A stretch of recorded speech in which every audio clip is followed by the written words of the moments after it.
Nick Cassavetes' The Notebook is one of the most iconic romance films of all time, but the occurrences behind the scenes between its two lead stars were just as famous or infamous in this case.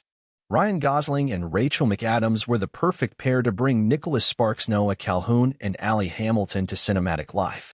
The pairing was sensational, and the film earned over $118 million worldwide.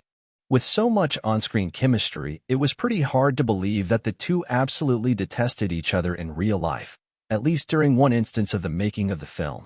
The dislike for each other was so intense that Cassavetes had to step in to resolve the issue. When New Line Cinema acquired the film rights to the best-selling novel, they had a completely different crew in mind.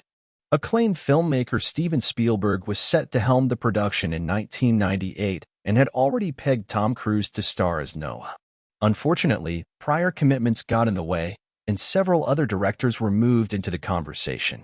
Sheridan backed out, and Martin Campbell was in the final stages of negotiation, until Cassavetes eventually became the rightful claimant of the directorial throne. Initially, Cassavetes wanted George Clooney to play the part of young Noah, and Paul Newman would portray the older version of the character, having prior filmmaking experience, as well as being the son of influential auteur John Cassavetes. Afforded him the insight of choosing the right people to play the characters. Clooney and Newman, despite their star status, weren't the right fits for their respective parts. He found Gosling to be the perfect fit because, according to Cassavetes, he wasn't handsome or good-looking like the other Hollywood blokes. He was just a regular guy who looked a bit nuts. Neither of those adjectives could objectively be used to describe Ryan Gosling.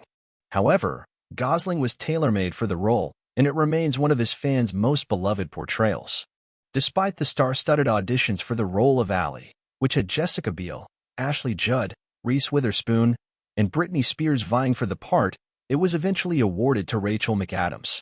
Cassavetes notes that when McAdams went in, he knew she was the one. Cassavetes hit casting gold when it came to landing his two leads, and the beginnings of what was to be one of the biggest movies of 2004 were firmly set.